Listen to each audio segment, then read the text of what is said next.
பாக்கெட்ல போட்டு போனேன். பாக்கெட்ல தான் பாக்கெட்ல வச்சுக்கிட்டு தான் தேடிட்டு இருந்தீங்களா? சுத்த கூறுகட்ட மனசுல இருந்தாங்கய்யா. கோபப்படாதீங்க. யாரா மோளம் அடிக்கிறது? குழந்தை காது குத்தும் போது மோளம் அடிக்கிற மாதிரி சத்தம் போட்டுருக்கீங்க. ஏன் எங்க அடிக்கிறாங்க மோளம்? இவர்தான் இங்கே பாருங்க. என்னத்தை போட்டு டக்கு டக்கு டக்குன்னு அடிச்சுக்கிட்டு இருக்கீங்களா? என்ன அது? தோடுங்க விழுந்துச்சு. இந்த எடுத்து பாக்குறேன். அதானே இல்லையா? பாக்குறேன். ஐயோ அதான் வேலைங்கேதான் இப்படிதான் மாட்டுவாங்க. பாரு பாக்குறாரு தோடு எந்த பக்கம் குத்துறதுன்னு பாத்துக்கிட்டாங்க. கரெக்டா பாத்துட்டு எங்க அப்பா அம்மாக்கே அவர் தான் குத்திருக்காரு. உங்க அப்பா அம்மா குத்திருக்காருன்னா வயசு தெரிய வேணாமா? பெண்ணா இருங்க உள்ள நோண்டுறாரு ஏதோ நோண்டுறாருமா. ஐயோ இது வேறயா? முதல்ல போட வேணாமா? ஜெல்லு கில்லு வைங்க. ஜெல்லு இருக்கா? என்னாச்சு? பார்வைக்கு வேற கிட்ட பாரு.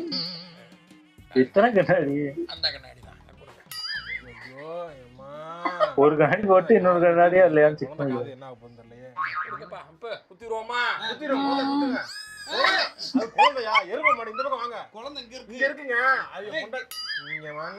கைய புடிச்சு கூட்டிட்டு வந்து ஐயாப்பா சாமி. இருங்க இருங்க தம்பி.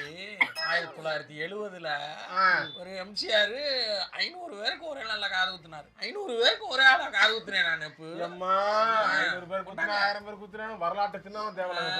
குத்துங்க. பாத்து பாத்து பிள்ளை குத்துங்க. பாத்துங்க. ஒண்ணு இல்ல. தோட தலையில போட்டு குத்திட்டு இருக்கீங்க. இப்படி போட்டு ஸ்ட்ரைட்டா குத்துங்க. மாட்டிக்கிட்டு திருப்பி மாட்டிக்கலாம். அப்புறம் மாட்டிக்கங்க. ஏன் பையா இது நான் கேக்குறேன். திருப்பி நல்லா இறுக்கி புடிச்சுக்கங்க. புடிச்சுக்கிறேன். அம்மா புள்ள மேல பாசம் இருக்கலாம். இவ்வளவுலாம் அழுக கூடாது. கையில குத்திப்பீங்க ஐயா. கையை நீட்டாம ஒழுங்கா ஒளிச்சாச்சு வைங்க. பாத்து குத்துறீங்க. என்ன குத்துறமா? அவ்வளவுதான்டா. அவ்வளவுதான். இந்த புடிச்சுக்கங்க. வேற என்ன குத்தணும்? வேற எதுவும் குத்த வேணாம். நீங்க குத்துற வரைக்கும் போதும். நீங்க போய் பண்ணுங்க. குழந்தைக்கு போது ஏத்த 69ல 69 இருக்கட்டுங்க. என்ன ஒரு கால் இங்க குத்துக்க, ஒரு கால் இங்க குத்திருக்காங்க. வளர சரியா போயிடும். ஆமா சரியா போயிடும். அப்படியே அது அப்படி சரியா போவோம். சமாளி நல்லா உட்காந்துக்கிட்டு 1000 பேருக்கு குத்துனா 500 பேருக்கு